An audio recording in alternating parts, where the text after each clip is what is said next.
Pemirsa, rekonstruksi kasus polisi tembak polisi di Lampung Tengah dilakukan Rabu pagi. Dari rekonstruksi itu terungkap fakta bahwa tersangka telah merencanakan pembunuhan terhadap rekannya sendiri.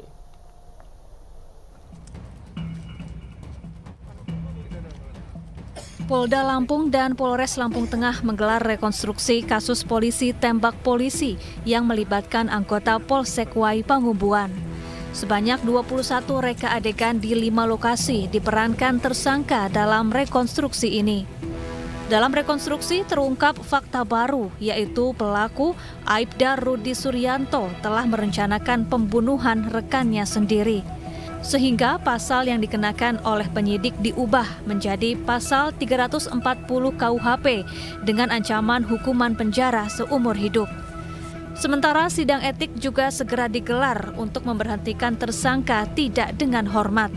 Dan sampai saat ini berkas perkara sudah hampir lengkap dan nanti akan segera diserahkan kepada jaksa penuntut umum. Kemudian juga dari kode etik profesi terhadap terduga pelanggar kode etik profesi, yaitu adalah Aibda RS tersebut, saat ini juga tengah dilengkapi guna nantinya dalam waktu minggu ini, kalau tidak ada halangan, yaitu hari Kamis tanggal 8 September 2022 akan dilaksanakan sidang kode etik. Sebelumnya, peristiwa polisi tembak polisi terjadi di Polsek Wai Pangumbuan. Kali ini, seorang polisi yang bertugas sebagai Babin Kamtibmas menjadi korban penembakan oleh rekannya sendiri yang bersama-sama bertugas di Polsek Wai Pangumbuan. Selain tersangka, Kapolsek Wai Pangumbuan Lampung juga telah dicopot dan dimutasi oleh Kapolda Lampung karena dianggap lalai mengawasi anak buahnya dan tidak disiplin. Dari Lampung Tengah Lampung, Andres Afandi, iNews melaporkan. Pemirsa, 3 polisi termasuk Ferdi Sambo sudah diberhentikan dengan tidak hormat karena terbukti melanggar kode etik terkait pelanggaran pidana obstruction of justice. Atas putusan tersebut, ketiganya mengajukan banding.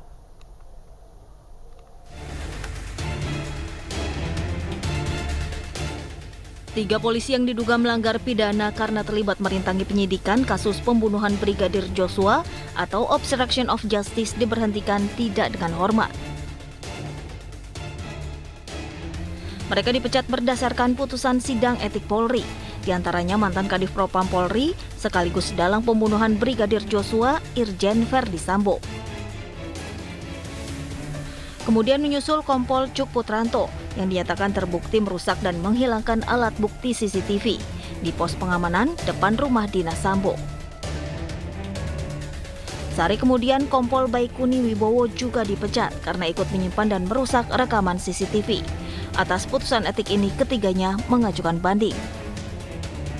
Sementara itu masih ada 3 polisi lainnya yang diduga terlibat pelanggaran pidana obstruction of justice dan masih menanti hasil sidang etik, yakni Brigjen Hendra Kurniawan, AKBP Arif Rahman, dan AKP Irfan Widianto.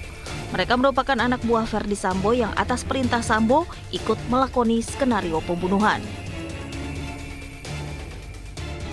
Polisi pun telah menetapkan ke-7 polisi ini sebagai tersangka terkait kasus dugaan merintangi penyidikan pembunuhan Brigadir Joshua. Tim Liputan iNews melaporkan.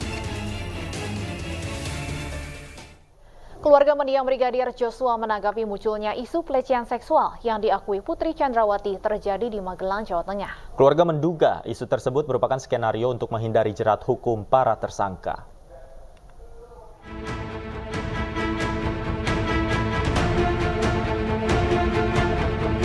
Isu dugaan pelecehan seksual terhadap Putri Chandrawati kembali mencuat setelah disuarakan oleh Komnas HAM.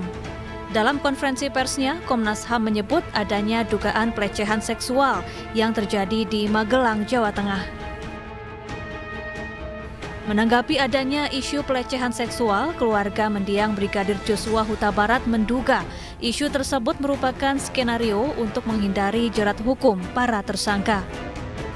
Padahal Polri telah menghentikan pengusutan kasus dan memastikan tidak ada pelecehan seksual yang dilakukan Brigadir Joshua. Bahasanya tidak ada di Duren 3, dialihkan lagi ke Magelang. Ini Komnas HAM perempuan ataupun Komnas HAM harus bijak menyikapi ini gitu. Kemarin juga surat sudah kami terima ya, surat pemberhentian penyidikan tentang kasus asusila, bahwasanya itu tidak ada dari tim Bareskrim. Minggu-minggu ini muncul lagi itu. Nah, ada apa gitu kan, kita sebagai keluarga bertanya-tanya, ada apa antara PC dengan Komnas HAM Perempuan? Tidak hanya itu, keluarga Brigadir Joshua mendesak kepada penyidik untuk segera menahan Putri Chandrawati yang telah menjadi tersangka. Dengan alasan kemanusiaan dan memiliki balita, bukan berarti Putri Chandrawati mendapat perlakuan istimewa dari polisi.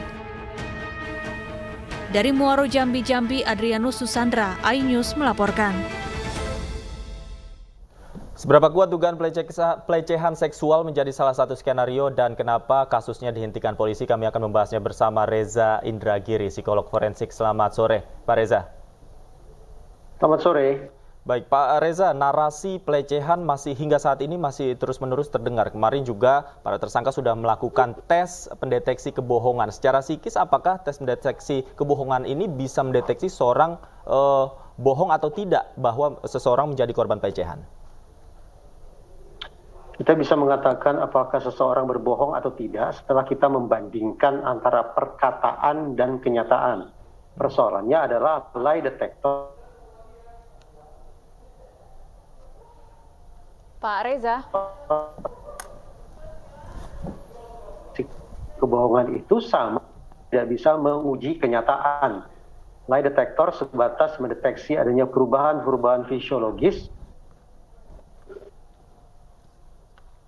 Ya, silakan Pak Reza. Ya, lie detector sebatas menguji atau memeriksa perubahan-perubahan fisiologis pada si terperiksa. Misalnya mengucurnya keringat menjadi lebih deras, pupil mata melebar menjadi lebih besar, suhu badan yang meninggi, degup jantung yang semakin kencang. Nah, masalahnya adalah tanda-tanda fisiologis seperti yang saya kemukakan barusan tidak mutlak atau otentik semata-mata mengindikasikan orang tengah berbohong. Orang yang sedang sakit, orang yang cemas luar biasa, orang yang baru saja selesai olahraga juga bisa mengalami perubahan-perubahan fisiologis sedemikian rupa. Itu sebabnya sungguh-sungguh berlebihan apabila poligraf itu dianggap sebagai alat pendeteksi kebohongan. Baik, artinya walaupun nantinya Putri Sambo dipasangkan lie detector, ini tidak serta-merta bisa menjadi bukti kuat bahwa benar terjadi pelecehan seksual. Dua hal yang acap terjadi setelah lie detector digunakan adalah false negatif dan false positif. False negatif terjadi ketika seseorang berkata jujur, namun respon fisiologisnya justru tampak seolah-olah dia sedang berdusta. Sehingga kendati dia sudah berkata jujur, tapi memeriksa justru menafsirkan bahwa orang tersebut tengah berbohong lebih dikarenakan respon fisiologisnya yang menunjukkan tanda-tanda kegelisahan.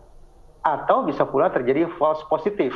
Seseorang sesungguhnya sedang menyampaikan kebohongan, tapi karena dia memiliki kendali diri atau ketenangan.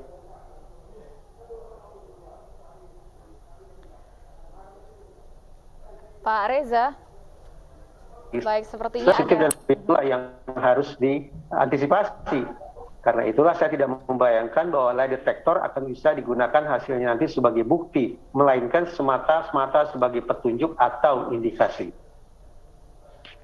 Baik, sepertinya ada kendala komunikasi, tapi kami sudah tangkap poinnya. Terima kasih Pak Reza Indragiri, psikolog forensik, sudah bergabung bersama kami di iNews Sore. Selamat sore Pak Reza. Pemirsa, Ferdy Sambo dijerat pasal berlapis, apakah bisa dihukum berat atau ada celah bagi dirinya untuk mengelak? Kami akan membahasnya seusai jeda berikut, tetaplah di iNews Sore.